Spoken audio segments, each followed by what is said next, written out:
Darker Pastures is a prairie gothic horror anthology and contains scenes and themes which some listeners may find distressing. For specific content warnings, please always be sure to check the episode notes and listen at your own discretion. Thank you for tuning in. I hope you enjoy today's humbly hideous offering.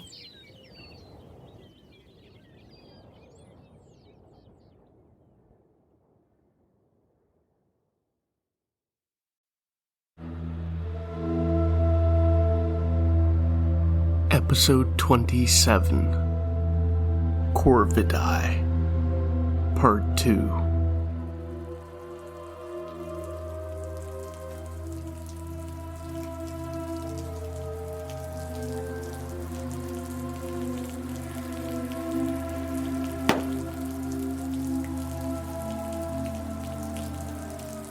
Barrett wakes with the same icy, tight alertness as he has every gray dawn since the patriarchs found him, made him one of theirs.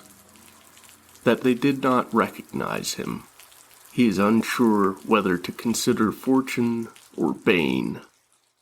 At first, he hoped it was because those men of the first encounter were all dead, just as they deserve.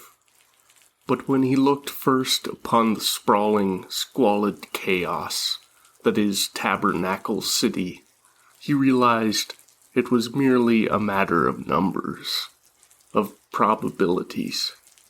Still, he has not met those men since, not as far as he knows, and he is sure he would recognize them after what they did. That awful moment branded forever in his mind and his soul. Those first few days, he managed to slip into the part of the camp reserved for the female captives, the concubines, as the patriarchs call them, to search for his mother and his two sisters. But those few who were outside, he did not recognize, and he did not dare to approach the windows and doors of the RVs and camper trailers haphazardly parked as makeshift prisons for the women and girls, knowing that the guards would shoot him without hesitation if they saw he did not yet bear the mark upon his wrist. And he will not receive the mark, not ever. The thought of the initiation sickens him, not only because he feels no attraction to women, but because the inherent cruelty of the requisite act repulses him in every fiber of his being. When he lies awake at night, he thinks that he must run before they learn what he is and stone him to death, as their father Allgood's law demands. Yet even so, he knows he cannot leave until he is certain that his remaining family is held held here. And then he begins to toss and turn in his shabby blankets, in the tent he shares with 3 other newcomers. He remembers the look on his father's face as he realized what the men at their door were demanding, realized there would be no swaying them, and yet determined to resist them anyway. He remembers the blood that dribbled from the man's mouth after the patriarch shot, stabbed, and crushed his body to ruin, the screams of his mother and sisters as they were seized and carried away. But most sharply of all, he remembers the helpless shame that smothered him as he lay under the porch, quivering, paralyzed by terror and disbelief. And perhaps remembers is not even the right word, for he has inhabited that shame every waking moment since, has felt it creep even into his sparse dreams. He rises and leaves the tent, approaches the sets of mismatched tables under tattered tarp and pavilion tents that comprise the eateries of Tabernacle City. The breakfast on offer is the same as it has been for a week. Thin oaten porridge, spooned into a poorly washed bowl by a haggard-looking woman, deemed too old for concubinage, and serving instead as cook. As Barrett sits and takes his first bite, he pauses, detecting a subtly evil flavor in the porridge, a hint of rancidity. He's distracted from pushing the remaining oatmeal around his bowl by the approach of an acolyte. The man, well-fed, wearing a black cassock and sporting several rings on his fingers, sits across from Barrett, smiling a smile that never touches his eyes.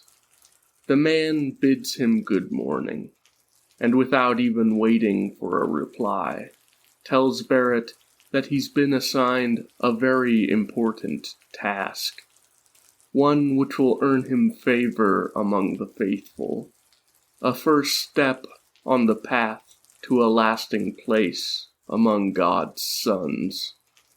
Trying to keep his apprehension from coloring his voice, Barrett asks what exactly that task might be. The acolyte flashes that dead-eyed smile once more, and says with measured indulgence that it's best if Barrett learns to trust in the wisdom of his elders, and to listen rather than question. Barrett apologizes, hoping that it sounds sincere, hating the man more with each moment. Good boy, the acolyte smiles, and then points toward another young man in a camo field jacket sitting farther down the table, and tells Barrett to follow him when they've finished their breakfast. Their task, the acolyte says, will become clear soon enough. The other young man nods only a curt greeting when Barrett introduces himself, and then leads him out past the piecemeal fence surrounding the camp, decorated with the dangling carcasses of many birds, crows and ravens, magpies and jays and cardinals, sparrows and owls and hawks. The task proves to be digging a long ditch, along with about a dozen other young men, none of them having earned the mark yet. Taking their assorted shovels and spades and mattocks, they gouge at the miserable earth, the soil softened by the recent rains, yielding under their blows, and yet mocking their efforts with wet subsidence. As morning wears toward noon, and Barrett's poorly nourished body begins to protest the grueling toil, the overstretched silence between the young men breaks at last. One of them, a red-haired boy named Damon, who shares Barrett's tent, asks if anyone knows what exactly they are digging. Another, a lank-haired, willowy lad from Oklahoma, answers that it looks like a latrine. It's a grave, the one in the field jacket, named Asher, says sullenly. Damon laughs and says it's way too big for a grave. A mass grave, Asher clarifies grimly. The silence settles back over them, oppressive and inevitable, as the collapsing buff-colored mud. And in the afternoon, a light but persistent drizzle sets in once more. As they work, wet and chilled and tasting iron on their breath, Barrett cannot help but imagine pieces of bodies peeking out of the mud, hands and toes and foreheads, and feels too nauseous to eat when they break for their supper of watery lentil and venison soup, though his aching body cries for nourishment. All through the night, the damp mist falls, and Barrett lies awake, thinking of Asher and his gloomy words, of the way his dark hair fell in wet rings over his brow in the bleak afternoon rain. And Barrett wonders if the mass grave is for people like him, for those the law of the patriarchs deems deviant and deficient. Barrett continues to fret over the purpose of the ditch for the next 3 days. 3 days filled with more of the laborious digging. As often as breaking new ground, they are forced to dig out anew portions of the ditch that have collapsed from the rain. And when Asher returns from speaking with the acolyte about possibly postponing the work until the weather is more favorable, his expression is dour. Instead of telling them the result of that conversation, he simply picks up his shovel and returns to digging. In the evenings, over the supper tables, and later within the tents, whispered conversations sprout like mushrooms, growing in the damp and the dark. At first, Barrett pays them little mind, as he always has, preoccupied with his own bitter thoughts. But with time, they penetrate even through his disinterest. The whispers tell of a new plague, like and unlike the first, sending subtle tendrils through the camp so overgrown that some call it a city. They say that it was inevitable this would happen, that Tabernacle City is squalid and crowded, and there is not enough food, that people were bound to get sick, all of which qualifies, of course, as blasphemy under Allgood's law. Barrett doesn't know whether to believe it, even on the 5th day of his labors, when the cart of corpses arrives and is emptied into the completed portion of the trench. No acolyte, no vicar comes to speak over the dead. They are consigned to the earth like filth, unworthy of notice or of mourning. From the distance between their first excavation and their current work site, Barrett cannot tell if the bodies are even male or female, despite their nakedness. So thin and begrimed are they. But when they break for the day, he dares to walk a bit closer to the dead, and realizes that they are all female. He sees one with bloody thighs, another with a belly still swollen, and a third with wounds on her abdomen that make him think of a botched cesarean. He stumbles away from the pit and vomits thinly into the dead weeds, waves Damon away when he offers to help him up. Barrett sits and waits for the rest of the young men to leave, remains even as the sun sets and the air begins to grow cold and unpleasant, and only then does he allow the tears that he's bitten back for so long to flow freely, running down into the earth along with the rain and the blood of the dishonored, defiled dead.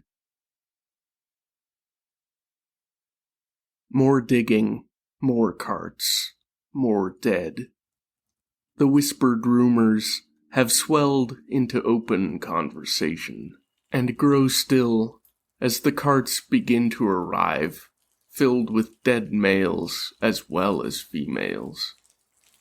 Half of the digging detail is assigned to begin to cover the bodies before they putrefy any further, before they can draw more of the carrion birds that already gather like living clouds there beyond the edge of Tabernacle City. Asher and Barrett are both among these misfortunates, and when he looks up, Barrett finds the disgust and the rage that fills him, mirrored in Asher's eyes. Only now does he see the places on Asher's jacket where a name tape and insignia were ripped away. Some of the young men throw rocks and clumps of earth at the growing ranks of black-winged birds, but the patient opportunists only scatter momentarily and then return, always seeming a little more numerous than before. And at last, even the most stubborn of the diggers abandon trying to drive the birds away.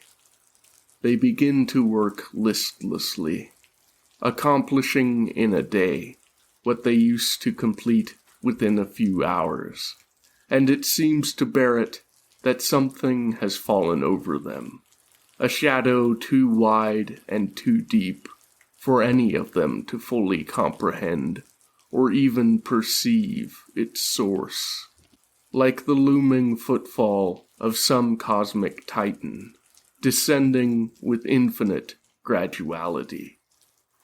Meanwhile, the carts come more and more often, sometimes overfilled now, and the hellish music of men screaming with fever and pain, crying out as they shit blood every hour, swells and becomes an infernal chorus that rings throughout the holy city of tattered, filthy tents. And now sometimes the carts are filled with bodies broken by many stones, or severed by machete blows, or marred only by a tidy little bullet hole in the temple or the base of the skull. Joshua Allgood, the father of fathers, always eminently visible and audible, has suddenly withdrawn into his lavish white pavilion, which is now closely guarded by only the most trusted and heavily armed of vicars. His voice, filled with divine fury, has fallen silent, drowned out by the shrillest of tongues. Dysentery, the whispers begin to say, a word that to Barrett's ears seems archaic and foreign. And yet, even so, he knows that there are few people with real medical knowledge in the camp, that many have found themselves murdered under the new law, and that those few who remain are already overworked, trying to save the people forced against all decency and reason into unwilling motherhood. And he wonders if, when those ex-doctors and ex-nurses inevitably fail in the Sisyphean task, they too will find themselves at the bottom of a wet ditch, along with so many other unnamed dead. The new death, red and reeking, spreads through the camp, taking male and female, preacher and murderer and innocent alike. Its touch is subtle, its taking slow, but it touches and takes inevitably. The young men of the digging detail vanish, one at a time, are replaced only for their replacements to also disappear. The boy from Oklahoma simply gives up one day, climbs down into the ditch, and lies there among the corpses, waiting to be buried. The others cannot urge him out, and only another young man from Texas tries for very long, missing his supper and returning hollow-eyed and defeated to camp around midnight. The boy from Texas is replaced by one from Missouri, who is replaced by a local boy, who is not replaced at all. Barrett wakes one morning to find Damon, who had been beside him, shivering and sweating when he fell asleep, no longer there, even his blankets removed. When he and Asher shovel damp earth over a thin and red-haired corpse the next day, it neither surprises nor saddens him. And realizing this, Barrett feels emptier than he has ever felt before. He looks over at Asher, and Asher looks back at him. After a long silence, Barrett says that he cannot do this anymore. Asher replies that the patriarchs would gladly kill both of them with the slightest excuse. "Fuck the patriarchs," Barrett says wearily. Another silence, and then Asher begins to laugh, a strong-sounding laughter, seeming strange and out of place above the long grave. "Fuck the patriarchs," Asher nods, and throws down his shovel. They sit and talk for about an hour, there near the mass grave, among the wheeling and feasting crows and ravens, the returning turkey vultures. Asher tells of his time as a soldier, says that he was once proud of his choices, then confused, and finally ashamed, when they fired upon the desperate crowds of Chicago, when he watched himself as though from outside his own body, cut down a woman carrying an infant girl and a little boy no older than 3, with his M4A1 carbine. He could live with it no longer. He dropped his rifle and slipped away, and either through luck or mercy, or poisonous, despairing apathy, he was not stopped. A silence falls between them, like an evilly engorged shadow, replete with monstrosity. Then, slowly and harshly, he says that he should have kept the carbine. And now, for the first time, Barrett can hear the killer in the young man, regretting the blood that was not spilt, but that ought to have been. And Barrett thinks that the killer is only 2 or 3 years older than him, and he shivers violently in the gathering purple dusk. Asher looks over, waiting patiently for Barrett's own story, and, haltingly, Barrett utters the tale he's never spoken aloud. The tale of his family's destruction, and he begins to cry without knowing it during the telling. And when he's finished, he finds the ex-soldier's hand upon his own, and he squeezes it tightly and whispers Asher's name, with a kind of hesitation that Asher has never shown before.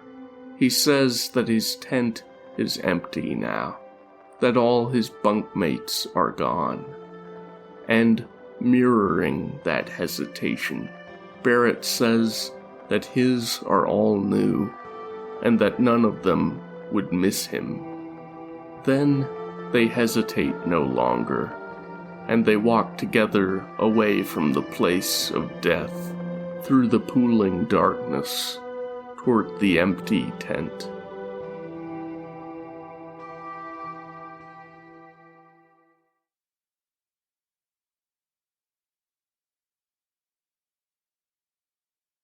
In the gray gloom of the early dawn, whispering before the camp rouses, they decide to slip away the following night, knowing what they have risked, tired of fearing discovery and murder and disease, sick with every new horror witnessed, and knowing that the bloody flux will likely take them too, if they remain. But first, Barrett insists they have to look for his mother and his sisters. He expects Asher to protest, but the older man does not. He knows too much of regret and shame, perhaps, to deny Barrett this. When they go out to the ditch to pretend to work, to allay any possible suspicions until they can escape under the cover of nightfall, Asher shows him the long chef's knife he somehow pilfered from the kitchen tent. There's no joy in his eyes when he shows it, only a grim sharing of information. Half-heartedly, they toss dirt over the ever more numerous corpses in the long trench. There are 3 corpse carts standing alongside it now, unemptied and waiting, as though whoever has been assigned to loading and unloading them has also decided to abandon their macabre task. Or, Barrett thinks darkly, they have died, and their replacements have died, and so on. At last, evening falls, and they begin to make their way toward what Barrett keeps thinking of as the trailer park harem. Asher, with his training and experience, takes the lead, guiding them slowly through the mess of tents and silent, rusting vehicles. It seems to Barrett that many of the tents they pass are too silent, as though half the population of Tabernacle City is missing now, and he wonders if there are other ditches or pits being dug that he simply never knew about, on the far side of the endless camp, or even farther out of sight. They've nearly reached the women's prison when Asher raises a hand, gesturing for Barrett to be still and silent. Struggling to suppress the question that burns in his throat, Barrett complies, trusting in Asher's judgment.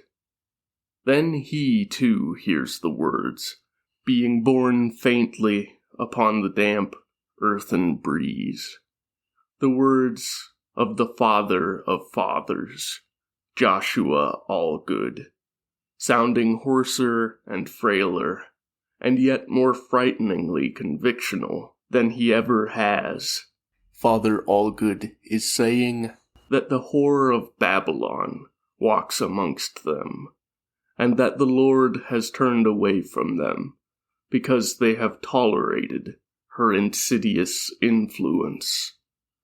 A silence follows, and Barrett, not fully understanding and yet intuitively apprehending some looming abomination taking shape in the night, feels sick in his stomach. Father Allgood, prophet and lawgiver, to thieves, murderers, and rapists, says that the women must be purged to cleanse Tabernacle City of its moral rot. Something red and yellow and white flowers in the darkness ahead of them, and only belatedly does Barrett realize that they are bright flames engulfing one of the trailers. The scream that tears itself out of his throat alarms both himself and Asher, but their fear of discovery proves needless. The cry is echoed in dozens of voices around the camp, and then there are growing sounds of confusion. Someone begins to shout at Father Allgood, calling him a lunatic and a liar, and gunfire erupts. More shouts and screams and light and death, pulling Barrett close to him so that he can hear. Asher says that it's become too dangerous, that they must move back. No, Barrett says simply. No. Asher looks at him for a long moment, his eyes gleaming in the faint light of the cloud-masked crescent moon and of the distant fires, and almost imperceptibly, he nods once and continues forward. They find the place where Father Allgood preached moments before, and they know it by the blazing ruins of an old camper trailer behind him, and by the 3 men dead upon the earth, 2 acolytes and Allgood himself. There's no sign of the others. They seem to have fled whatever chaos erupted here, abandoning their highest patriarch and his false law. They wait a moment to see or hear any sign of a threat in the unnatural twilight of the fire's glow, then begin to creep forward. Allgood stirs where he lies, still alive after all, coughing wetly, then drawing a long, wheezing, rattling breath. "Help me," he hisses at them. "Help me." Without need to consult with one another, Asher and Barrett continue forward, toward the next nearest trailer, leaving the wounded father to die alone in the dark. But drawing near, they find that the door to the next trailer is already opened, and stepping cautiously inside, they find that it sits empty. They check 3 more, as more and more cries and shots and sounds of breaking wood and bone break the nocturnal silence, and Barrett finds he's sweating profusely despite the cold of the night. Around the camp, he can hear the ravens and magpies, the crows and jays, singing in the black, and he could swear there are words in the song that he's just on the edge of comprehending. The next trailer is likewise vacant. The one after that, a silent tomb of femicidal atrocity they cannot bear to look upon long. But the last has neither been emptied nor damaged. Asher finds a partial cinder block, and, abandoning all attempt at stealth, smashes at the locked door until it surrenders to them. Within, Over a half-dozen women huddle, all of them gaunt and poorly clothed, all of them gazing up at Asher and Barrett with the sort of hollow-eyed, hopeless dread that comes with prolonged, inescapable abuse. Trying to speak very gently, Asher says that he and Barrett will not hurt them. "You are free," Barrett adds. The women only remain crouched together at the far end of the camper, staring and tense, and Barrett wants to scream at them to run, to get away before someone comes, but he knows that they've endured something still more terrible than any of the monstrous things he's witnessed, and that he must look to them no different than the careful architects of their suffering. Asher cautiously turns on one of the battery-powered lanterns on the shelf beside him, and by its timid light, Barrett sees the little butterfly tattoo on one of the prisoner's wrists. He looks disbelievingly at her face, knowing that it's a common tattoo, knowing that all the odds are against him. Yet, under the grime and the sweat, despite the lost weight and the dark, deep circles under her eyes, he knows his older sister Gemma's face. He whispers her name, and she stares up at him, dull and uninterested for a moment. And then a hint of life creeps back into her eyes. "Barrett?" she breathes. "Barrett?" "Yes," he smiles, weeping. "Yes, it's me." As they steal toward the edge of the camp, opening as many of the trailers as they come across, and find still occupied, Barrett slips beside Gemma to ask her about their younger sister, Missy, and their mother. Wearily, her voice sounding stretched beyond recognition, she tells him that she and Missy were separated when they arrived, and that their mother never made it to Tabernacle City. "She tried to fight them," Gemma says, her voice cracking now, "to protect us. And the men, they..." Gemma does not finish, and Barrett tells her she doesn't need to. And they weep silently together, weep even as they move through the night toward the edge of camp, toward a possibility of freedom they cannot even dare to imagine in this moment. Every bit of their mental and physical energy must be reserved for the escape. They are taking the small group of prisoners, now numbering almost 24, around the corpseless end of the long ditch, Asher leading and Barrett bringing up the rear, when Barrett hears something that makes him freeze, makes it feel like frigid water is running down his back. It's the voice of the acolyte, the one who first assigned him to digging graves. The man is calling to him, not by name, addressing him only as son. Turning, Barrett finds the acolyte approaching, dimly silhouetted from behind by still more fires in the camp. "You are right to run," the acolyte says. "The devil walks among us, and Tabernacle City has revealed its iniquity." "You are the iniquity," Barrett thinks, but does not say. "I will come with you," the acolyte says. "I will guide you through the wilderness, like Moses. I will feed and instruct you, as our Savior did his disciples." Barrett says nothing. Instead, glances back toward the path the others have taken.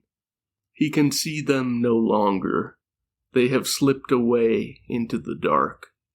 Though there's a jolt of fear that he might lose them, far stronger is his relief that they have gotten away.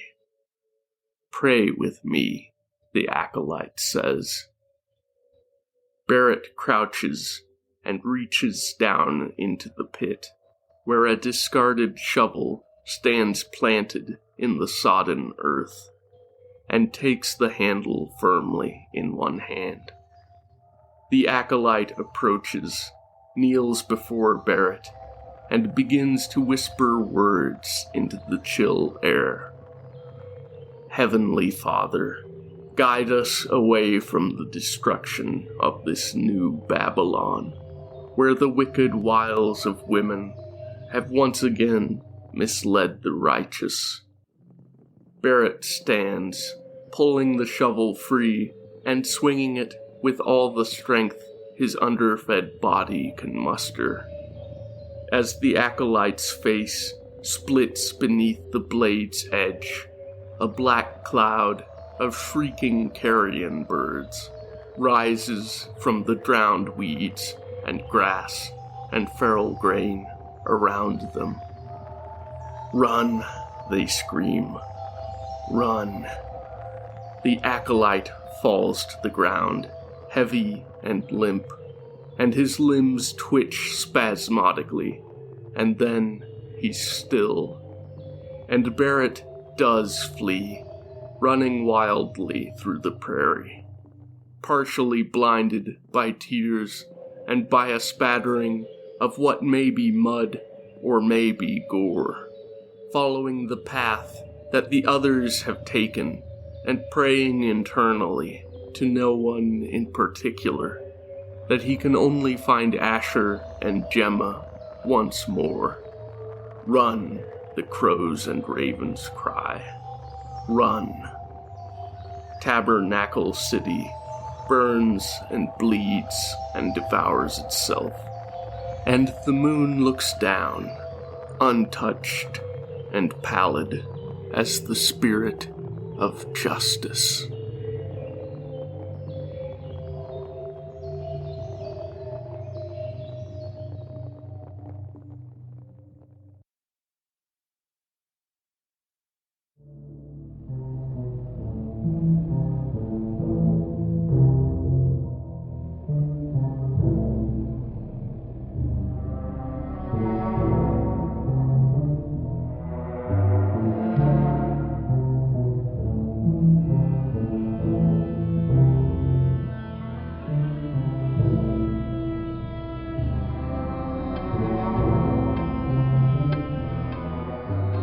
Story, narration, and music by Lars Mollevand. If you enjoyed today's story, please rate, review, and share. Thank you for listening. We'll meet again in darker pastures.